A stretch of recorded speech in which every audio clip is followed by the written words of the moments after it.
안녕하세요. 입시 무엇이든 물어보세요.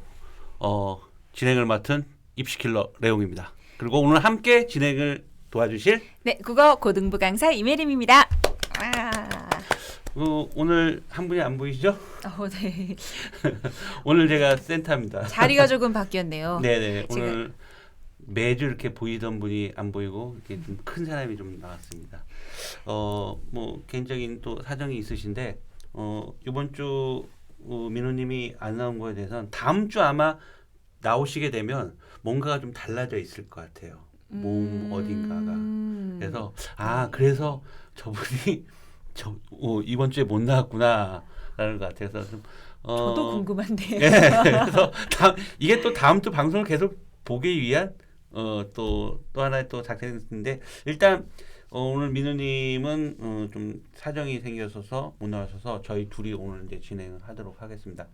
네. 오늘은 바로 말씀드리면 저 7월 22일 교육청 모의고사를 봤는데 요거에 대한 어떤 그런 좀 분석을 좀 얘기를 나눠야 될 것 같아요. 네. 그래서 보고 나누는데 그 전에 저희 그 방송에 댓글이 좀 하나 올라왔거든요. 네. 네네 댓글인데 요거는 좀 답을 좀 드리고 넘어가야 될 것 같아서 지금 고등학교 1학년 학생인데요. 네. 이제 아마 이 학생은 원래 이제 이과 쪽 준비를 하고 있어요. 동아리도 화학 동아리 들어가 있었고 그래서 그쪽 이과 쪽 생각하고 있는데 근데 또 아이가 경찰행정 쪽으로 방향을 또 잡은 것 같아요. 네, 그래갖고 동국대겠네요.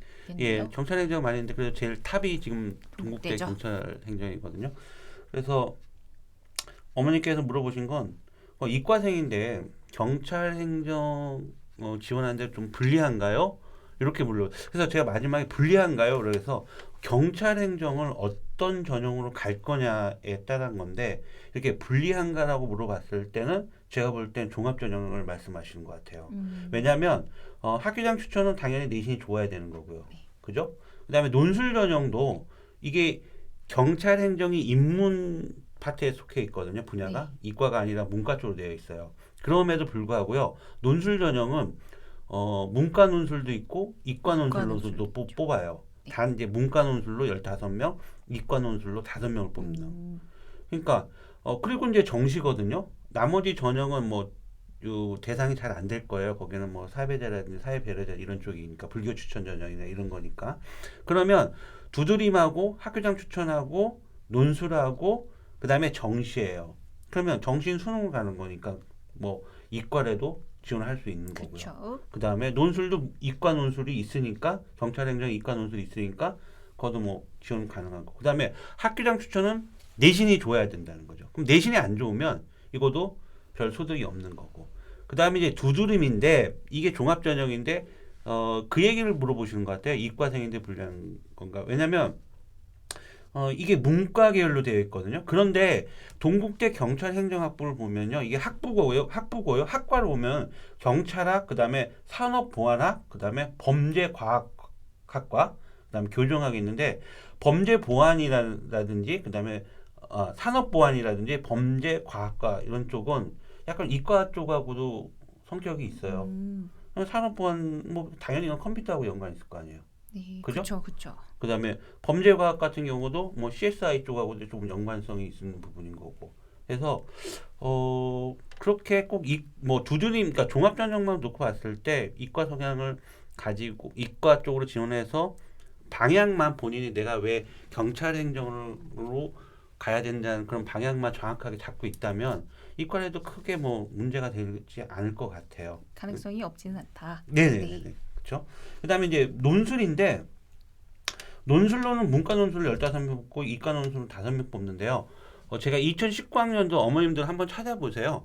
그 이과 논술에 되게 재미있는 그 입결이 입시 결과가 나와 있어요. 그래서 제가 그건 말씀드리기 좀 그렇고 그거 수능 체제가 있어요. 여기 수능 체제가 있는데 국어, 수학, 영어 세 개 영역 중에서 2개 합 4가 나와야 돼요. 예, 논술 전형이. 최저가 높은 편이네요. 그게 높은 편이에요. 탐구가 빠져 있죠. 그다음에 그러니까 영어가 자신 있으면 어느 정도 뭐 영어가 1 나온다 하면 2개 합사 되는 거는 크게 문제가 없는데 또 영어도 또 이렇게 어떻게 보면 또 90점 이상 받는 게 쉽지도 않는 거거든요.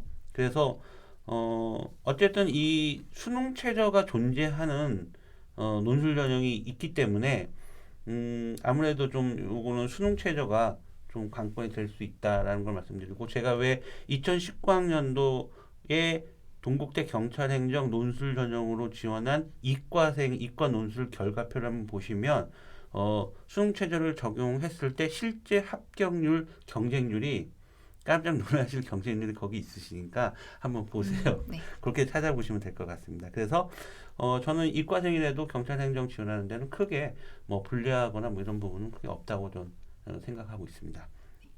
그 다음 두 번째가 또 지난주에 우리 주제였죠. 네. 확정됐죠. 의대 정원. 네. 저 학교 지난주까지는 발표안. 확정이 아니었죠. 저희가 방송할 때까지는. 네. 근데 그리고 나서 이제 의대 정원이 10년 동안 4천 명 이상을 확대한다라고 확정졌습니다. 뭐 물론 의사협회 반발이 있었고요. 네. 그 부분은 뭐 지난주에 저희가 예. 살짝 이야기를 하긴 했었죠. 이제 확정이 났으니까 이제 아이들은 의대를 이제 준비해서 가면 되는 거거든요. 근데 제가 지난주에 잠깐 얘기했는데 의대를 준비하는 학생들 중에 의외로 수학을 고민하는 것보다 수학보다 국어를 더 취약한 과목으로 두는 학생들이 많다라고 했는데 제가 오늘 이 그 두 학생을 좀 둘 다 해피엔딩이에요. 결론은 해피엔딩이에요. 둘 다 의대를 다 합격했어요. 네. 첫 번째 학생 같은 경우는 아래 그 보면은 이 학생은 똑같이 2019학년도에 의대를 들어간 학생들이었는데 여기 보면 밑에 있는 학생은 수능 성적이 국어가 3등급이에요. 그러네요. 예, 국어가 3등급이고 나머지 수학, 영어, 물리, 지구학이 모두 1등급.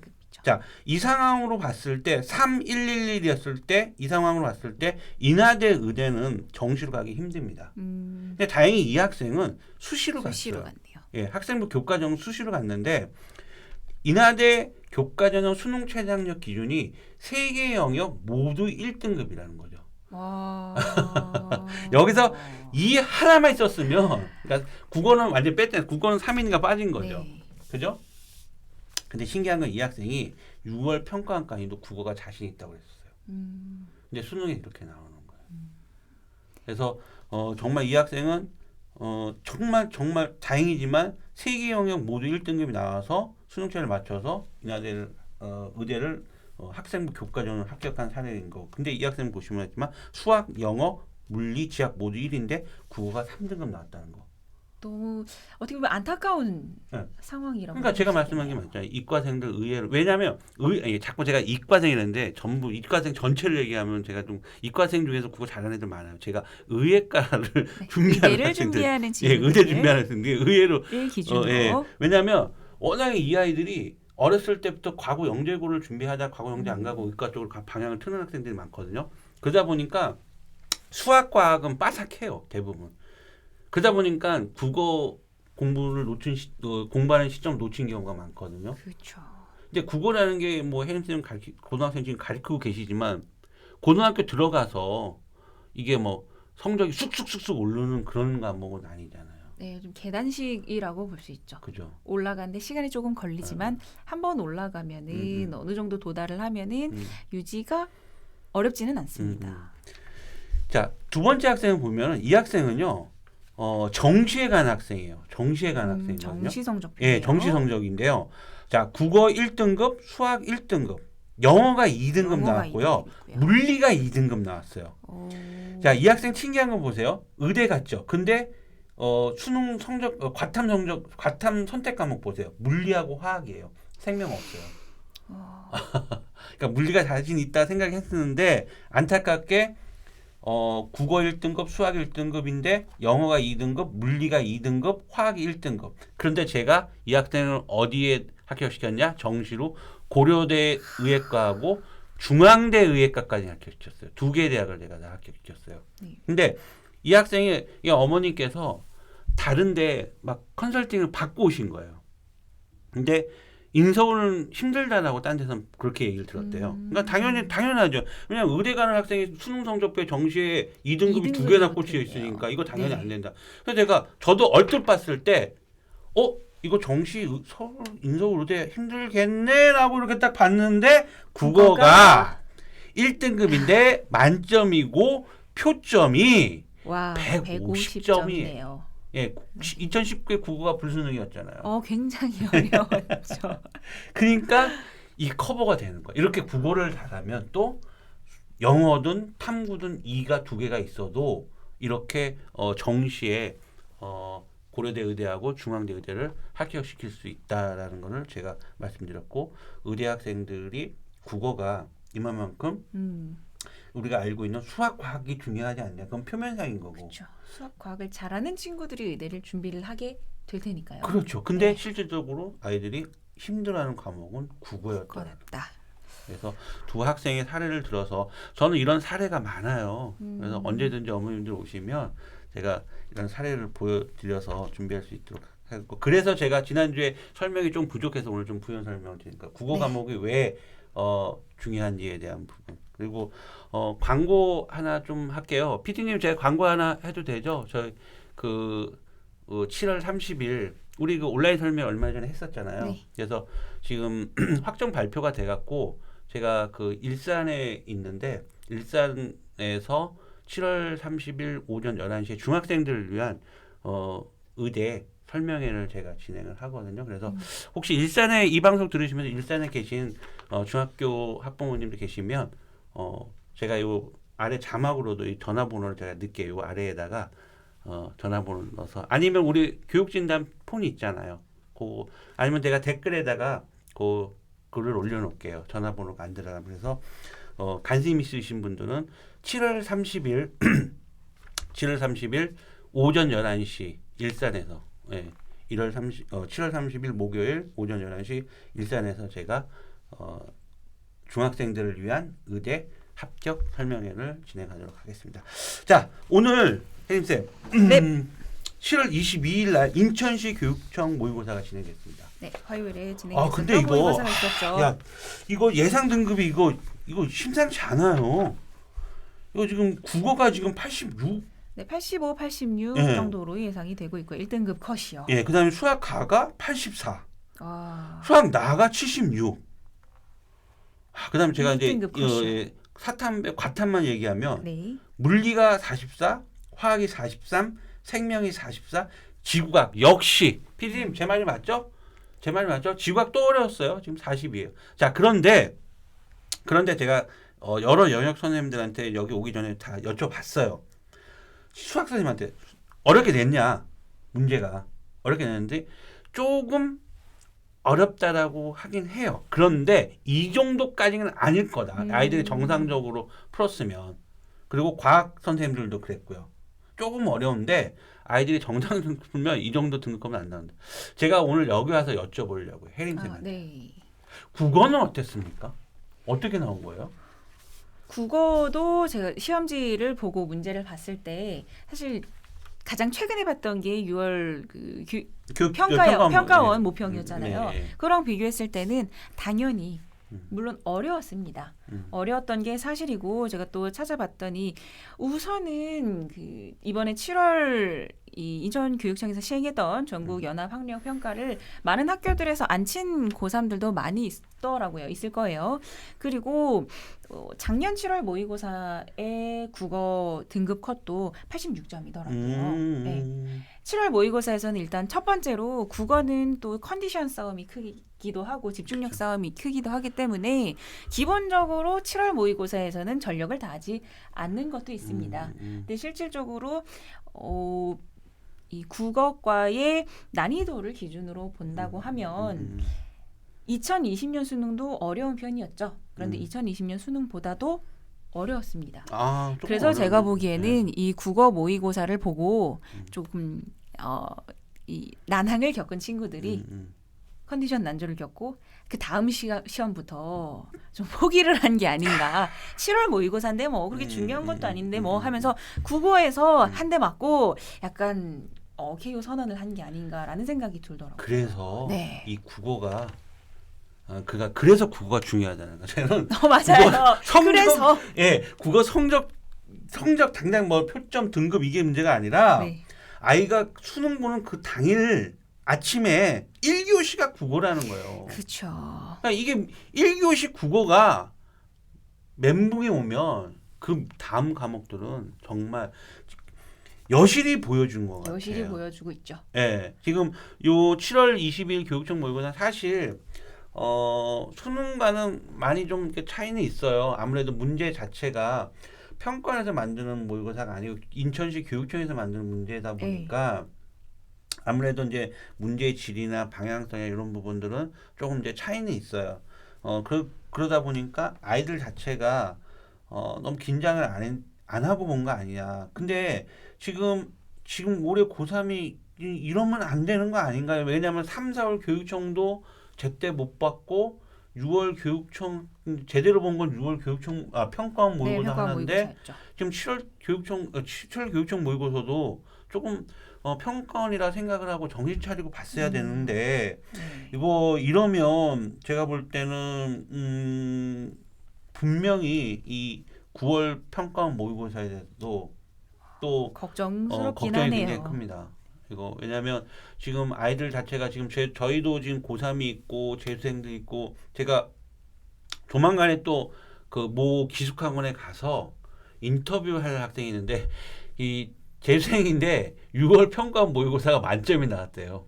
전체 과목. 네, 전 과목이. 와. 그래서 제가 그 학생 또 인터뷰하러 지금 가겠다고도 연락을 해놨는데 근데 그 학생이 이제 응해 줄지 안 해. 재수생이라 재수생들은 조금 이렇게 그 뭐랄까 인터뷰하고 그런 걸 조금 예민해요. 네. 그래갖고 그런데 6평에 벌써 6월 평가 모의고사가 전 과목 만점이 나온 학생이 있어요. 자 보세요. 제가 이런 얘기 자꾸 왜 하냐면 재수생, 삼수생들은 지금 한번 겪었기 때문에 뭐라 할까요? 다시 실수를 안 하겠다라는 그런 정신무장이 되어 있는 거예요. 그렇죠. 근데 지금 현재 고3 학생들은 뭐랄까 마음이 조금 지금 안타까운 부분이 되게 많아요. 상황적인 변화에 많이 흔들렸다라는 걸 좀 보일 수 있는 부분인 것 같습니다. 지금 이렇게 국어가 조금 뭐 어려웠다 하지만 그래도 86까지 나올 컷까지는 어떻게 생각하세요, 혜님들? 86까지 이게 나올 그 정도의 문제 난이도는 아니었잖아요. 그랬나요? 아니면? 화작문에서는 뭐 평이한 수준이었고요. 네. 그 평가원 모의고사와는 달리 그 기존의 원래 그 수능의 방식을 갖추고 있었던 기본적인 유형이었기 때문에 유형에서 뭐 당황을 하거나 그런 부분은 없었을 겁니다. 그런데 이 독서에서 이번에 각각 5문항씩 3세트가 나왔는데요. 보통 비문학? 학생들이 비문학에서 각각 5문항씩 3세트가 나왔는데 네네. 보통 학생들이 쉽게 풀곤 하는 인문 그리고 사회 주제에서 거기서 문제가 어렵게 나왔어요. 그래요? 거기서 어렵게 나오니까 이거는 사회니까 내가 쉽게 풀 수 있을 거야라고 하는데 적용해서 풀어야 되는 문제를 문제에서 난이도를 조금 줬더라고요. 이번에 교육청 모의고사인데 그동안 내가 자신 있게 풀어왔었던 뭐 사회 지문이나 인문 지문에서 이렇게 흔들려 버리게 되면은 이게 이기지 못할 문제의 수준도 아니었거든요. 사실 지문의 구조에 대한 열심히 그동안 준비를 해왔던 것들이 있었다면 그렇게 뭐 이겨내지 못할 부분은 아니었는데 그동안 쉽게 풀어왔었던 거에서 어려움을 겪었을 때 그 멘탈이 흔들렸을 때 그걸 잡지 못했다라는 것 그리고 또 문학에서도 생소한 지문들만 나왔었거든요. EBS 연계는 좀 어땠었어요? 아직 뭐 그쪽은 그 작가 연계는 연계가 됐었지만 작품은 생소한 작품들 위주로 나왔고요. 특히 고전시가가 학생들이 처음 보는 작품이었을 거예요. 저도 생소했으니까 단산별곡이라는 좀 생소한 지문이 나와서 여기서 시간을 많이 뺏겼다고 하더라고요. 해석하는 부분에서. 그래서 제가 보기에는 생소한 고전시가에 대비할 수 있기 위해서는 지금까지 공부했었던 고전시가에 좀 더 완벽하게 해석을 할 수 있는 방법이랑 그리고 생소한 단어들도 좀 읽어낼 수 있도록 기본적인 뭐 한자들 그냥 한 5, 60개 정도만 알 수 있으면 되거든요. 그런 거에 대한 이해가 좀 기반이 되어야 될 것이다. 또 9월 모평을 준비하기 위해서 신유형 여기에선 나오지 않았거든요. 이번에 7월 모의고사에서는 나오지 않았습니다. 신유형에 대한 대비도 같이 좀 준비를 하셔야 이번 7월 같은 이런 참사를 피하실 수 있지 않을까 이런 생각을. 자, 혜림쌤 제가 궁금한 게 있는데요. 지금 6평 기준으로 할게요. 지금 7월은 교육청이니까 제가 그렇고 6월 평가원 모의고사 기준 했을 때 4등급 5등급 4, 5등급 나오는 아이들 저는 이번 이 여름 뭐 짧지만 방학이라 짧지만 좀 만약에 방학을 좀 시간을 그래도 한 1, 2주 가지고 또는 뭐 많게는 3주 정도 계획을 세워서 네. 어떠한 좀 이렇게 한 개 등급 또는 두 개 등급 이상 상승시킬 수 있는 그런 꿀팁, 그러니까 그런 거 좀 있을 것 같은데 있으면 좀 얘기 좀 해줄 수 있나요? 좋은 얘기를 좀. 일단 가능하죠? 물론 가능합니다. 왜냐면 2등급에서 1등급 올리는 거는 시간이 그렇죠. 좀 그래서 많이 제가 필요해요. 그걸 얘기를 안 드는 네. 거예요. 하지만 네, 4등급. 4등급에서 3등급 올리고 네네네네. 싶다. 네. 3등급에서 2등급 올리고 싶다. 네네. 지금 이번에 그 6월 모평도 그랬고요. 이번에 7월 이 교육청 모의고사도 그렇고요. 1등급 컷이 이번에는 85, 86이고 2등급 컷이 78, 79 정도라고요. 정도더라고요. 그래서 3등급 컷이 세상에 68점입니다. 68점 맞으면 3등급 받을 수 있는 그쵸. 이번 상황이었던 거예요. 그런데 이 상황이 갑작스럽게 바뀌어서 어느 날 어느 순간 갑자기 9월 모의고사 등급 컷이 뭐 10몇 점이 뛰고 그런 일은 일어나지는 않을 것 같아요. 그렇기 때문에 이 틈을 노려서 다른 친구들이 조금 흔들리고 해이해져 있는 틈을 노려서 점수를 조금만 높이게 되면은 등급이 확실하게 오를 수 있는 상황이거든요. 근데 이 상황에서 가장 쉬운 방법은 문법을 지금까지 6년 그렇죠. 동안 안 됐던 문법이 어느 순간 갑자기 막 잘할 수 있게 되려면 네네네. 진짜 하루에 문법에만 시간을 많이 투자를 해야 됩니다. 암기를 많이 해야 되고요. 그죠, 외워야 되죠. 네. 근데 지금 좀 단기간에 제가 생각하기에는 많이 틀리는 부분은 저는 독서, 비문학일 거라고 생각하거든요. 많은 4등급 이하를 받는 친구들은 독서에서 조금 잘 모르겠다 그러면은 좀 포기를 하는 경우가 많이 있어요. 그래요? 네. 그래서 이 지문이 좀 어려운 지문이 나오든 내가 생소한 제시문이 나오든 주제가 나오든 그런 것과 별개로 문제를 풀어 나갈 수 있는 좀 저는 그 학생들에게 이렇게 이야기를 하거든요. 문제를 풀 수 있는 지도를 너희들이 만들어라 라고 하는 지문 구조화 훈련을 좀 시킵니다. 근데 지문 구조화하는 연습하는 거는요.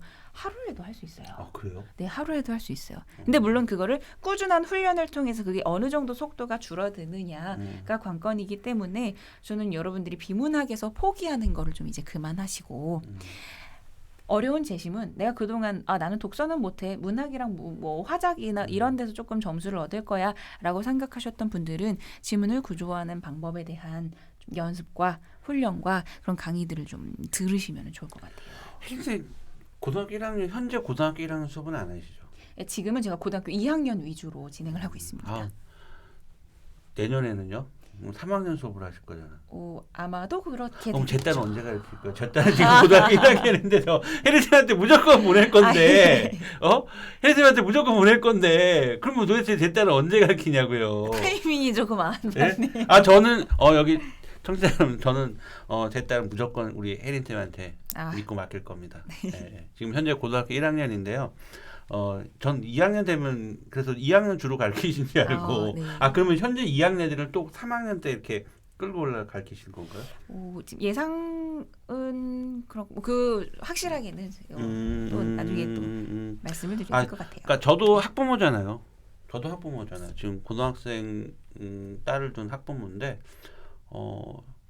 오늘도 일산 쪽에서 이제 수학 선생님하고 굉장히 얘기를 많이 하고 왔어요. 이 모의고사 문제도 그렇고 그다음에 선택형 그 뭐 확률 통계 우리 계속 다뤘잖아요. 확률 통계, 네네. 미적, 네, 기하 그쵸. 이거 선택하는데 유불리 막 그 수학 선생님하고 수학적으로 계산 다 해서 사실 오늘 그 공식표도 다 갖고 왔어요. 그래서 계산도 다 했어요. 다 결론이 뭐냐면 전문가 수학 선생님한테 유불리는 없다예요. 그러니까 유불리가 그러니까 1단계에서 조정 점수를 주고 표준화를 시키는 건 뭐냐면 유불리를 없애기 위해서 조정 점수를 주고 표준 점수를 만드는 거거든요. 그러니까 당연히 무엇을 선택하는 데선 유불리는 없어요. 근데 문제는 뭐냐면 본인이 자신 있게 풀 수 있는 과목을 선택하라는 거예요. 네, 그런 부분들. 네. 그래서 우리 수학 선생님하고도 그런 얘기를 많이 하고 또 했고 또 여기 오면 또 국어 선생님들하고 이제 많이 얘기를 하고 그러는데 저도 학부모이기 때문에 이렇게 얘기를 들었을 때 그렇게 정확하게 이렇게 그러니까 뭐 수학의 어떤 이런 부분들을 가르치는 것도 당연히 잘 가르치지만 그런 어떤 입시 구조라든지 그다음에 아이들의 어떤 성향이나 이런 부분들까지도 잘 파악해서 내가 가르치는 아이들한테 그런 부분까지도 심어줄 수 있는. 그러니까 지식만 전달하는 게 아니라 네. 방향을 제시해 줄 수 있는 나침반 역할을 해줄 수 있는 그런 선생님들 저는 되게 존경하고 있거든요. 우리 혜인 쌤이 그런 어떤 보니까 지식도 좋고 방향도 잘 제시해 주실 것 같아요. 그래서 제가 딸을 제가 분발해야겠습니다. 굉장히 부끄럽네요.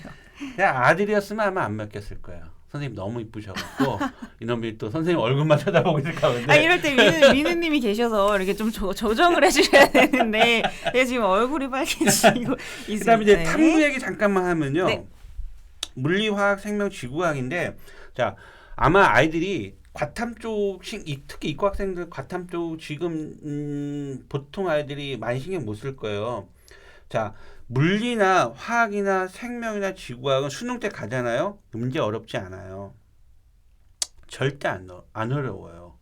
문제는 뭐냐면 이 탐구가 왜 아이들이 이렇게 성적이 안 나오면 구조적인 문제가 있어요. 20문제를요 30분 안에 풀어야 돼요. 20문제를 30분 안에 풀어야 돼요. 그러니까 그 훈련이 많이 되어 있는 아이들 같은 경우는 그러면 어느 정도 시간 완배나 이런 부분이 되는데 늦게 과탐을 인강을 보고 예를 들어서 여름방 7월 8월 넘어가서 그동안 탐구 하나도 안 보다가 7, 8월 넘어가서 인강 그때부터 보기 시작해서 수능 때 겨우 인강 한번 끝내는 학생들 이런 학생들은 100% 실패해요. 보통 탐구 영역 같은 경우는 개념, 응용, 심화, 실전 이렇게 한 3-4바퀴를 돌려야 돼요. 그래야 20문제를 30분 안에 풀 수 있는 어떤 그런 실력이 갖춰지는 거예요. 실전 감각이 중요해요. 예. 그래서 그런 부분들도 있는데 그러니까 워낙에 아이들이 국어, 수학 지금은 영어가 그래도 절대평가되지만 또 영어가 또 약한 애들은 또 영어까지 잡고 있다고.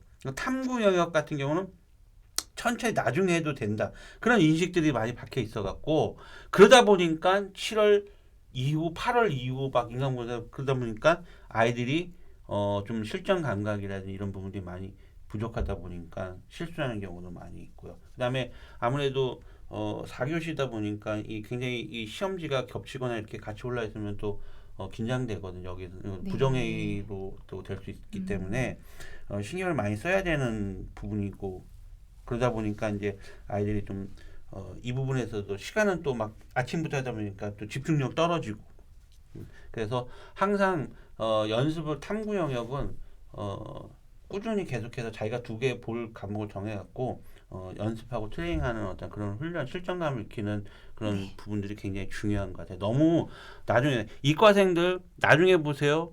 수학 때문에 대학 떨어진 애를 거의 못 봤어요.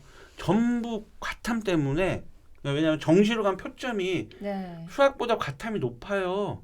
그래서 그런 경우들이 많으니까 과탐을 그렇게 등한시하면 안 됩니다. 그래서 이과생들 같은 경우는 과탐에 수학도 중요하지만 과탐도 굉장히 좀 신경을 많이 써 주셔야 된다는 얘기입니다. 아무튼 오늘 그 방송을 좀 정리하면 7월 교육청 모의고사 예상 등급 컷이 생각보다 이게 너무 낮게 나온 거고 그 다음에 이렇게 되면은 지금 현역 고3 학생들의 어떤 멘탈도 좀 한번 체크를 해봐야 될 것 같아요. 그래서 저희 같은 경우도 지금 계속 고3 학생들 여름방학 때 컨설팅을 진행을 해주거든요. 그리고 여름방학 때 저 같은 경우도 여름방학 때 일단 수시 지원 전략 6개를 1차적으로 잡아줘요. 1차적으로. 여름방학에 그걸 잡아놔야 돼요. 가이드라인을 6개를. 그리고 구평 보고 바로 이제 원서를 어떻게 쓸 것인가를 확정 지어야 돼요. 그래서 고3 학생들 같은 경우도 여름방학 때 자소서 써야 되고요. 그 다음에 수시 지원 전략 6개 학교도 한번 정해야 됩니다. 그래서 궁금하신 학부모들 상담받고 싶은 학부모님들은 언제나 그 우리 교육진단 그 전용 폰이 있거든요. 글로 또는 댓글 남겨주시면 저희가 또 답변 드리도록 하고 멀리 지방에 계신 학부모님들 같은 경우 그냥 댓글 달아주세요. 댓글 달아주시면 제가 그 다음 주에 이렇게 아까 그 경찰행정 학생처럼 그 다음 주 방송할 때 제가 요거를 답변 드리도록 하는 거로 그렇게 진행하도록 하겠습니다. 자 오늘은 방송 여기까지 진행하도록 하고요. 지금까지 입시킬러 내용이었고요. 네, 우리 수험생 여러분 힘내십시오. 이메림이었습니다. 네, 수고하셨습니다.